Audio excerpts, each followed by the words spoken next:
Gençler, siz Türkiye Cumhuriyeti vatandaşı olarak askerlik nöbetinizi yapmak üzere birliklerinize gideceksiniz. Birliklerinizde subaylarınızla, arkadaşlarınızla iyi geçineceğinize burada köylü huzurunda söz veriyor musunuz? Gene aynı tekrar diyorum. Türkiye Cumhuriyeti vatandaşı olarak vatanı vazifenizi yapmak üzere birliklerinize gideceksiniz. Birliklerinizde sizin gibi asker olan arkadaşlarınızla, komutanlarınızla iyi geçineceğinize söz veriyor musunuz? Ondan mutlaka bakıyorum. Biz de aynı sizi şey yapıyoruz. Tekrar söylüyorum. Türkiye Cumhuriyeti vatandaşı olarak askerlik nöbetinizi tutmak üzere birliklerinize gideceksiniz. Arkadaşlarınızla iyi geçineceğinize söz veriyor musunuz? Tamam. Size de ben hayırlı uğurlu olsun. Güle güle gidin, güle güle gelin derim. Şimdi şeyinizi vereyim ben. Hadi Bismillahirrahmanirrahim. Allah Allah, Nuru Huda, Muhammed Mustafa, Aliye Murtaza Saklaya, Bekliye Koruya Gözete, İmam Ali Kılavunuz, Hızır Yardımcınız ola. Gerçekler demine, hü diyelim erenler. Güle güle gidin, güle güle gelin.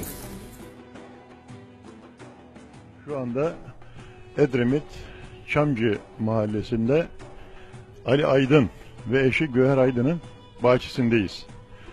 Onlarla Kaz Dağları ile ilgili, Çamcı mahallemizin gelenek ve görenekleriyle ilgili sohbetler yapacağız.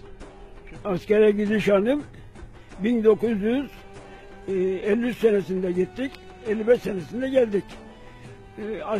Askerliği sorma, askerliği çok cefalar çektim ben. Babam öldü, bana harçlık gönderemedi. Anam kendine malik değil, hem yaşlı, hem kadın yalnız kereste biçip bana para gönderme mümkünlüğü yok. Onun için çok, ben sıkıntı çektim askerde çok. Harçlık gönderemiyor, anam göndermiyor. Abim vardı, o da almış bir hanım, başka bir yerine iç güvelerine gidiyor. Şimdiki gençler şanslı herhalde. Bak yakında gene mahallemizden askere gidecek genç gencimiz var. Bunlarla uğurlamayla ilgili sizin zamanınızıyla şimdi farklılık var mı Ali amca? Tabii farklılık olmaz canım. Askerlik. Onlar şimdi akşamdan dolaşıyorlar. Herkes elini boşu kuru öptürmemek için az çok para veriyor. Bu köy 300 tane. Birerle verse 300 tane. Hiç fakirliğiyle ilgisi yok. Cebini doldurup öyle gidecek. Şimdiki gençlik. Bizim gençliğimizde öyle değildi. Herif işe giderdi. Akşamdan da dolaşılmazdı. Herif işe giderdi. Elini öpemiyor. Elini öpemeyince de bahşiş yok. Onun için her taraftan gelirimiz azaldı. Peki Göher abla, siz bu konuda ne diyeceksiniz? Böyle asker uğurlamayla ilgili mahallemizde askerler uğurlanıyor. Ne yaparlar? Nasıl hazırlıklar yaparlar? Anlatır mısın onu? Şimdi askerlikte evvela başta lokma yaparlar. Ondan sonra milleti toplarlar, kuzu keserler, horoz. Millete sufra verirler. Ondan sonra ertesi gün değil, 2 gün sonra askere gider. Konu komşu toplanır evimize. Ondan sonra askeri uğurlarlar, yemek yaparlar, yine bütün köylüye yemek verirler. Allah kavuştursun diyene yemek verirler. Ondan sonra o yemeği verdikten sonra tabi asker yerine varıyor. Oradan haber geliyor, ben asker yerime yerleştim diyor. Ondan sonra mektubu geliyor. Ondan sonra pişiler, adaklar, çaylar hep. Deseniz de Göher abla, Türkmenin keyfini 40 katır, yükünü bir katır çeker derler. Demek ki doğru. Mektup geldi, yeme içme. Askere gitti, yeme içme. Daha başka yeme içme. Geldikten sonra yine aynı kuzu keserler, lokma yaparlar, bütün köylüye yedirik. Yine o zaman da bir de şeyimiz vardır, yan yatarımız vardır, meydanımız vardır bir de. Şıhımızın önünde meydan geçerdik. Evet, evet. Ali amca sen ne diyorsun? Bu askerlik konusunda bir de şiirim var, söylemek istettirirseniz. Evet, dinliyoruz seni. Şimdi benim kız kardeşim oğlu asker oldu. Enişte bizim Berduşçaydı. Berduş olunca askere de oğlunu gönderince benim elime el ayak işimi benim oğlum tutuyordu. Ben rahat ediyordum. Şimdi o gitti, bu askerden gelince kadar ben bu Berduş'un elinden nasıl yaparım diye haftalarca ağladı. Ağlayınca ben de bunun sesini durdurmak için bir askerlik kelimeleri konuşuyorum. Şuna dedim, sesiniz ağzını kessin dedim. Ve herkese de layık bir şey oldu Türk gençlerine. Askerlik kayıtları çıktı, şubede dediler. İstikamdan sildiler de kumand ettiler. Anamın gözlerini çeşme bunar ettiler. Ağlama anam, ağlama, vatan borcudur bu. Sevkiyet kayıtlarını verdiler elimize. Bütün hısım akraba konu komşular toplandılar evimize. Ana yolcu çaylarını biz iddiat veribimizde. Ağlama anam, ağlama, vatan borcudur bu. Aldım bavulumu elime de bindim otobüse, otobüs vızılar. Bütün anaların, babaların o anlarda yürüyecekleri sızdılar. Yeni kovandan çıkmış arılar vızılar. Ağlama anam, ağlama, vatan borcudur bu. Özetledin yani bir askerin nasıl asker olduğunu, evet özetledin. Daha başka var mı? Bu 60 yıllık evlilik hayatınızda böyle hiç unutamayacağın olaylar var mı? Alem mi? Olaylar var da hangi birini söyleyeyim sana? Çok. Sizin var mı? Ya bunların gittiği dönemlerde mi? Bunların gittiği dönemlerde. Abim asker oldu. Yine aynısını yaptık biz de. Annem aynısını yaptı. Millet o zamanlar işe kayıta gitmiyordu. Gidiyordu da işinden kalıyordu. Asker uğurlamak için. Vatan borcuna gidiyor diye.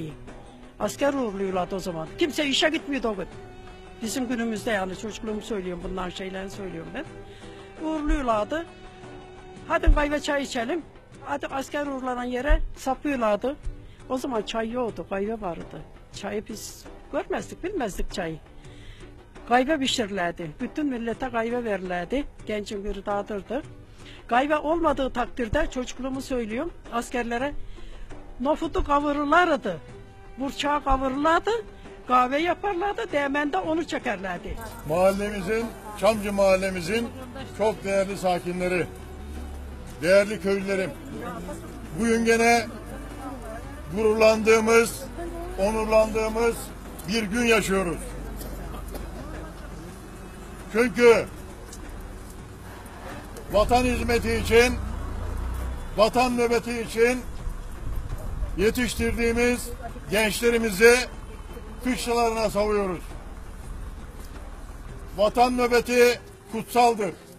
Şu anda silah altında olan gençlerimiz var. Onlar nöbetlerini bitirmek üzereler.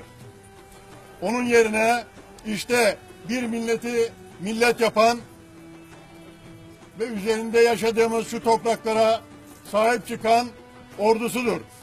O ordusuna bu güzide gençlerimizi nöbet için gönderiyoruz. Geçmişten bugünümüze kadar bu olay böyle gelip gitmiştir. Bu süreç Türk var oldukça, Türkiye Cumhuriyeti var oldukça devam edecektir. Zaten bu gençlerimiz sayesinde, Çamcı köylerin sayesinde, komşu köylerimiz sayesinde bu vatanı vatan yapan hasletler devam edecektir. Ve de ayağımız taşa çarpmadan bu bayrak altında hür yaşamış bir milletin hür evlatları olarak ilanaya devam edecektir. O bakımdan bu gençlerimizden hayır dualarınızı esirgemeyin.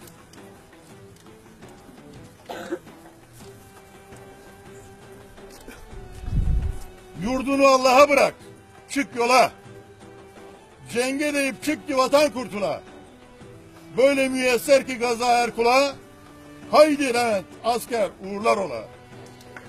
Durma git evladım, açıktır yolun. Cenge sıvansın o gülmez kolun.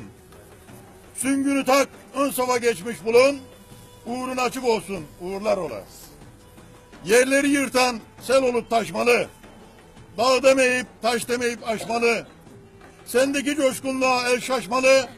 Haydi git yiğidim, uğurlar ola. Çamcı köyümüzün yetiştirdiği canım gençlerim. En güzel gönül tahtındadır benim askerim. Vatan hizmeti için bugün yola çıkıyorsunuz. Güle güle gidin gelin, Allah yardımcı olsun derim. Dedemizden aldık gerekli duayı nasihatı. Vatan için en kutsal hizmettir bunun hakikati. Silah, nöbet, kışla, arkadaş, vatan hizmeti namustur. Alacaksın birazdan şubeden sürüs talimatı. Uğurluyor seni gururlu analar babalar. kıvançla seyrediyor bacılar kardeşler. Seni bekliyor kışlada nice yeni arkadaşlar. Haydi aziz köylerim, askerlerimiz için alkışlar. Uğurlar ola.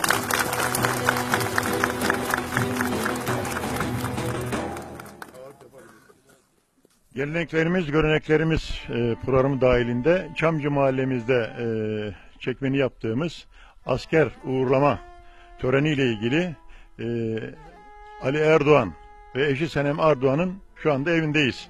Kendilerle bu konuda görüş yapacağız, görüşlerini alacağız. Ben şimdi Ali abiye soracağım.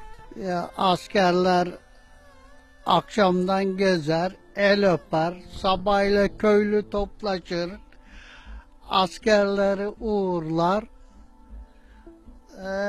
Başka ne diyeyim? Allah kavuştursun diye selametlerle. Peki seni askere nasıl uğurlamışlardı? Beni işte böyle köylü uğurladı, toplaştı. Ellerini öptük, köyü dışarı çıkardılar, bizi uğurladılar. Ali abi sen gariban bir insandın. Ben öyle biliyorum. Yoktan var oldun. Allah Teala sana uzun ömür versin. Senem Hanım'la birlikte şimdi yaşıyorsunuz. Hiç böyle hayatta yapamadığın bir şey var mı? Ve yapmak istediğin bu askerlikle ilgili? Benim hayatta yapmak istediğim bir şey yok. Sadece şunu söylerim ki ben çok çalıştım. Haddinden fazla. Yalnız ben kendime çalışmadım. Hep başkalarına.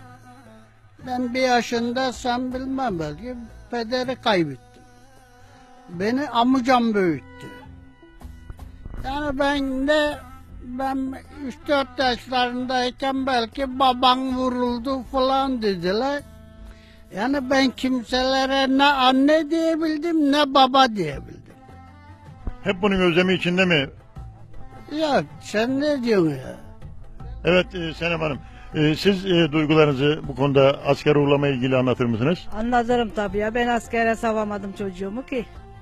Oğlancığımı beni askere savmaya gayretleri kana. İçimde hevesler kaldı. İçimizde, kursağımızda kaldı bizim heveslerimiz. Ben oğlumu askere savacaktım. Ama eremedik o güne. Demek ki anaların, babaların en büyük şeyi evlatlarını, erkek evlatlarını vatan hizmetine göndermek. Bizim evet Laz Dağı Türkmenlerinin de en büyük hasreti bu demek ki. İçimiz yanıyor. Ondan hala içimiz korkulu yanıyor. Ama ne yapalım? Elimizden bir şey gelmiyor başka. Peki kısaca ne oldu bahseder misin onu? Ne oldu? Arkadaş kurban oldu. Arkadaşı işe savdık. Arkadaşı aklını çelmiş, dağa götürmüş. Öteden gelirken kaza yapmışlar. O orada bir bilgisayar hayata girmiş. Arkadaşı söylemedi. Peki gençlerimize bu konuda bir tavsiyen olacak mı? Gençlerimize bu tavsiyem olur tabi, olmaz mı? Tavsiyem herkes arkadaşını seçsin. Benim oğlum arkadaşını seçemedi. Arkadaş kurban oldu. Daima iyi arkadaş. Bana arkadaşını söyle, sana kim olduğunu söyleyin demiş atalar. Evet. Peki Senem Hanım, şimdi asker uğurlandığı gün anneler ağıt yapıyor, ağıt. Orada Dede Gülbengi'ni verdikten sonra asker anaları çocuklarına sarılıp orada ağıt yapıyorlar. Acaba rahmetli oğlunuz sağ olsaydı nasıl bir ağıt yapacaktınız? Ben savamadım oğlumu. Savamadım oğlumu ben. Dedem oğlum.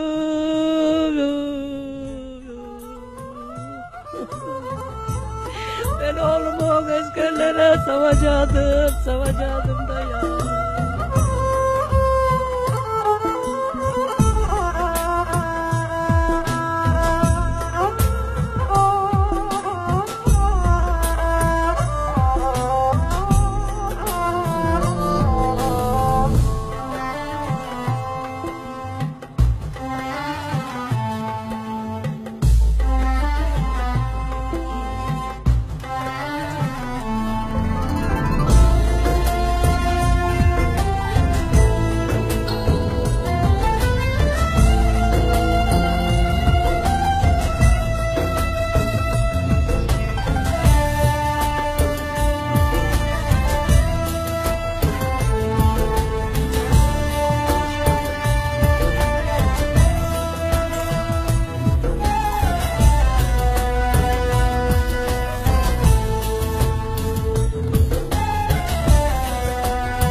bir aydır lokma hayırlarını yaptılar.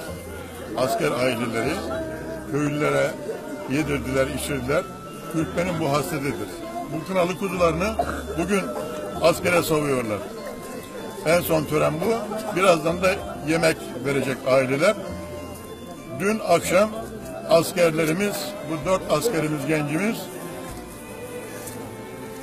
gençlerimiz evleri tek tek dolaştılar.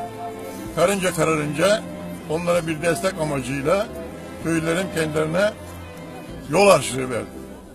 Bu yol harçlığını 4 askerimiz kendi aralarında pay ettiler. Bu sabah kendi akrabaları, kendi yakınları ve köylümüz onların evlerinde toplanarak bu meydanımıza uğurlamak için geldiler. Buradan şimdi onları biz kışlalarına savacağız. Askerlik şubesine ve bir daha kışlalarına gidecekler. Ve bu süreç böyle devam edecek. Bu Kasım Celbi, ondan sonra artık bilmiyorum gelecek 2015 yılının Şubat ayında herhalde askerlerimiz, bu vatan var olduğu sürece bu askerlerimiz var. Bu askerlerimiz var olduğu sürece de bu vatan var. Bu kaçınılmaz bir olgudur.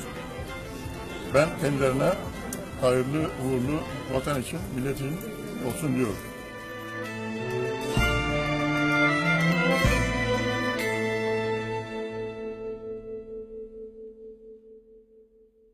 Geleneklerimiz, göreneklerimiz programı için Çamcı Köyü'ndeyiz. Emekli öğretmen Ali Edepli ile görüşüyoruz. Yanında 40 yıl sonra Amerika'dan gelmiş ilkokul öğrencisi var. Ve yanında da eşi hanımefendi var. Ali Hoca'ya önce soyadının öyküsünü bir sormak istiyorum. Hocam buyurun. Soyadı kanunu çıktığında babam askermiş. Babam askerde olduğu için ailede erkek yok. Herkes soyadını kendine göre alıyor, diğer aileler. Sıra bize geldiğinde bizde kimse olmadığı için köylüler diyorlar ki bunlar edebe erkeğine çok düşkün insanlardır. Onun için bunlara edepli adını verelim diyorlar. Bu vesileyle nüfus kağıdına bizim edepli olarak ismimiz kaydolmuş. Ve internete girdiğiniz zaman şu anda Türkiye'de edepli başka soyadı yok. Tek soyadına sahipsin. Tek soyadına sahibiz. Şimdi ablaya bir şey soralım. Asker uğurlama ile ilgili neler yapıyorsunuz? Bu mikrofonunuzu da size. Şimdi akşamdan gençler askere gidecek gençler, önlerinde bir lider olur onların. Bütün köyün elini öperler. Akşamdan ev dolaşırlar, herkes de mutlaka bir harçlık verir. O bir torba vardır öndekinin. Herkes bir şey atar. Ertesi gün herkes evinde yemek yemeden çıkmaz. Akrabaları toplanır evlere, bir yemek yenir. Kapıdan babası arkasını böyle sıvazlar, güle güle diye yollar, duasını okur yollar. Ne okur bilmem. Bu muhtar olalı İsmail çok güzel konuşma yapıyor. Eskiden o konuşma olmuyordu. Muhtarım uğurlama konuşması yapıyor, nasihat ediyor. Kendi asker olduğu için çok güzel nasihat ediyor. Ondan sonra bizde dedelik var. Dedeler duasını okur. Ondan sonra herkesin de orada gene eli öpülür, savılır. Eskiden evlere gidiliyordu. Şimdi hepsi bir yerde. Bir yemek olur. Herkes varır o yemekten birer ikişer lokma alır. Mutlaka. Güle güle gitsin, güle güle gelsin. İşte bu. Bir de hocam sizden askere uğurlama olayını. Şimdi biz Tahtacı Türkmeniyiz. Tahtacı Türkmenlerinin bugün uyguladıkları örfler Orta Asya'daki aynı örfler. Bu hani diyorlar ya şamanist örf ve adetleri, bizimkiler hala da bunu aynen sürdürüyorlar. Bizde aileler arasında böyle kaç göç olmaz. Bir toplulukta beyler de hanımlar da aynı ortamda otururlar. Aynı ortamda otururlar. Şimdi askere gidecek olan çocuğun, delikanlının ebeveyni yahut ailesi diyelim, çocuğu askere gideceğinden dolayı konu komşuya önce bugünkü şahit olduğunuz gibi bir kahve daveti verir. Herkes gelir oraya. Benim oğlum, bana ne mutlu, bana ne mutlu, ben oğlumu askere savuyorum diye kendi kendine bir gurur da verir yani. Ondan sonra da bizim 8. imam İmam Rıza, biliyorsunuz bizim 12 imamlar hiçbirisi kendi normal eceliyle ölmemiştir. Ya zehirlenmiştir, ya öldürülmüştür, ya şu olmuştur, ya bu olmuştur. 8. İmam Rıza bu öldürülmekten korktuğu için Türkmenistan'a kaçıyor. O Ahmet Yeseviler, şunlar bunlar onun talebeleri yetiştirdikleri şeyler. Ve biz hala daha işte bu deminki söylediğimiz gibi akşam da toplaşırlar gene, lokması var denilen şey. Orada bütün gene aileler gelir oraya.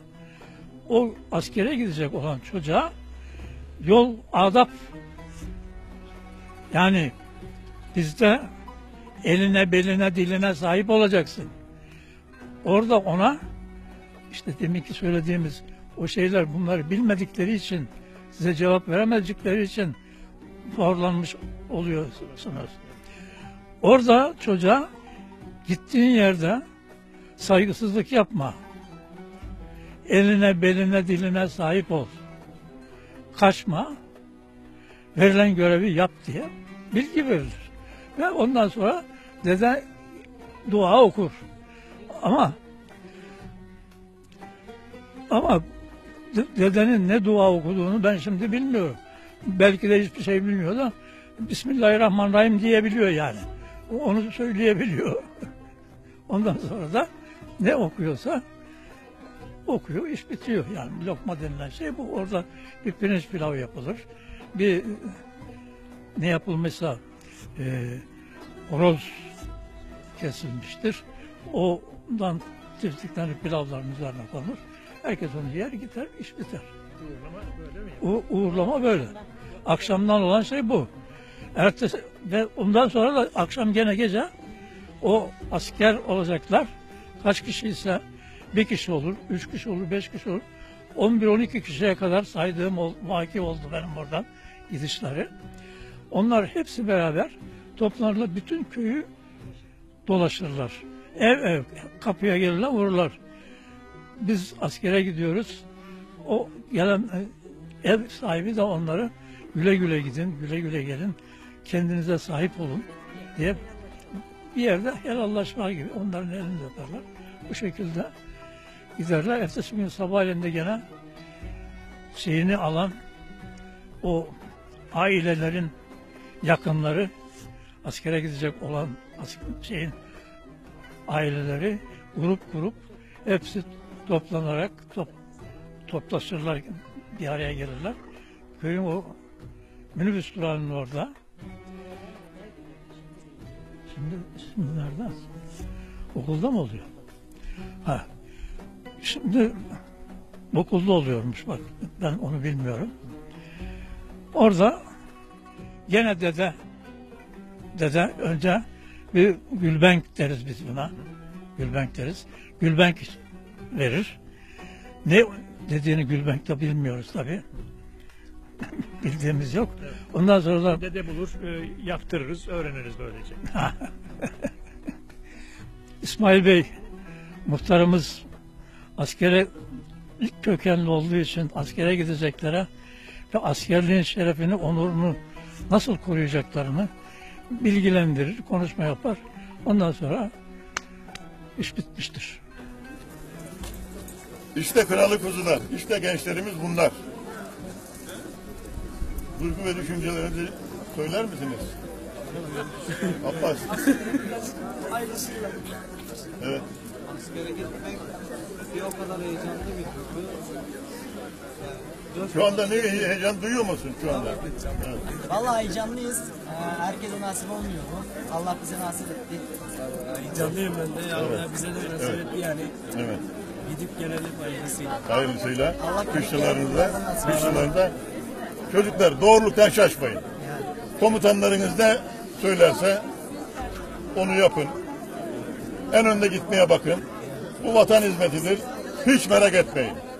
Bu bir süre devam edecek. En nihayet bir sene sonra tekrar ailelerinize kavuşacaksınız. Ben size iyi yolculuklar diliyorum. Nereye gidecek abi bu sefer? Şimdi arabaya gidiyoruz.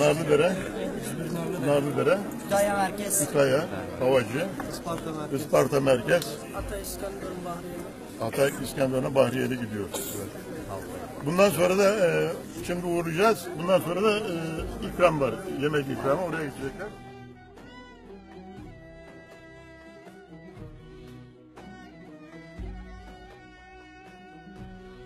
Bu çanta asma meselesi. Çanta o gün asker uğurlanacak, evden çıkar. Bir yakınının, bir gencin, akrabasının o çanta omuzuna asılır. O arabaya binmeden o çanta ona verilmez. O arada dede gülbenkini falan verir. Gülbenk ettikten sonra annelerinin yanında nasihat eder. İşte komutanlarına, vatanına, milletine bağlı olacağına ve söz verdirir onlara. Ve de bu çanta olayı askerden gelinceye kadar asılı kalır. Ve askerden gelince bir çanta indirme meselesi var. Bir lokma tekrar yaparlar. Ben onu merak ediyorum. Evet.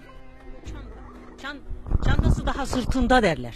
Askerlik bitmedi bizim şeyimizde.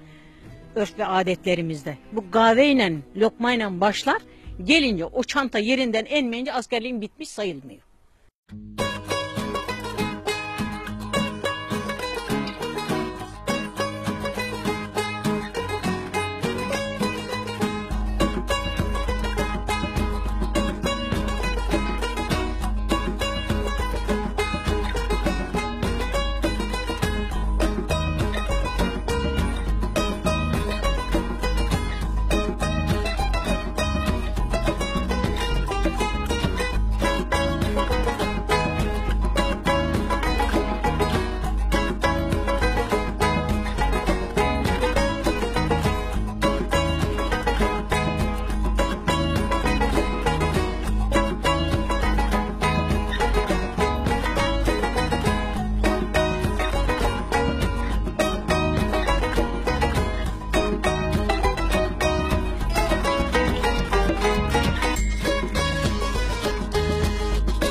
Ne mutlu, ne kadar gururlu olmanız lazım. Biri geldi, biri gönderiyorsunuz şu anda. Anasınız, siz de aynı şekilde. Evet, mutlusunuz, evet, gururlusunuz. Evet, mutlu sizlere ki vatan için, millet için böyle evlatlar yetiştirdiniz. Ne mutlu sizlere. Ne kadar övüştüyseniz azdır. Ne kadar gururlansanız azdır. Tebrik ediyorum sizlere. İnşallah kazasız belasız askerliklerini tamamlayıp yuvalarına dönecekler. Ondan sonra çantalarını indireceğiz. Evet. Sizi tanıyabilir miyiz? Tanırsın. Börezli köyünün yerli çocuklarının birisiyim ben. Yabancı dıştan gelme değilim. Adınız, soyadınız? Adım Mustafa Güven. Mustafa Güven. Evet. Şimdi burada herkes size Mustafa dayı diyor galiba. Tabii. Ben de öyle diyeyim o zaman.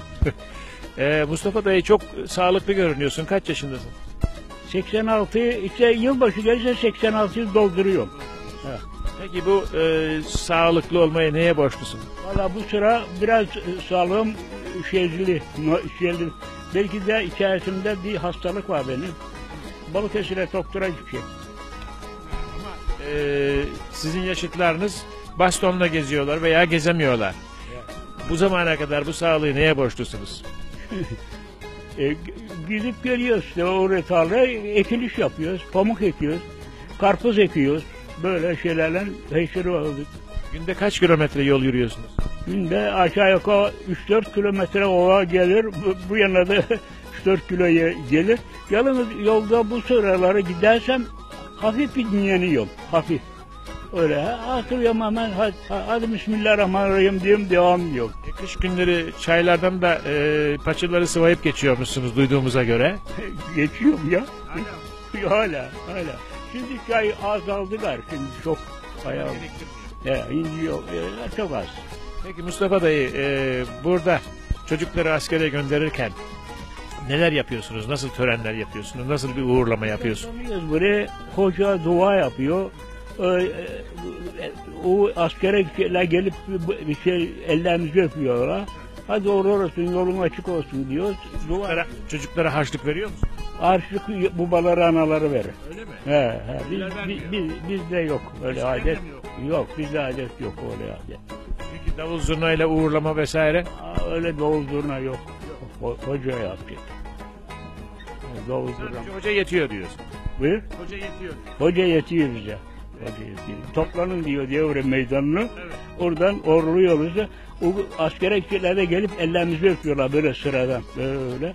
Hadi yolun açık olsun diye dua ediyoruz biz de.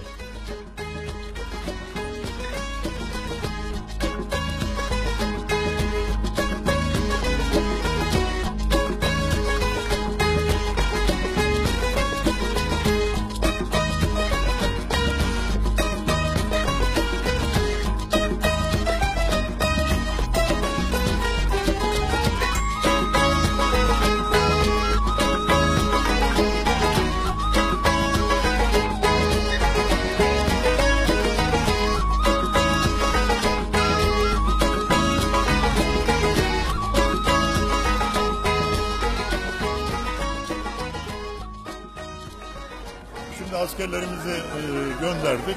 Köylümüz askerlerimizi uğurladılar.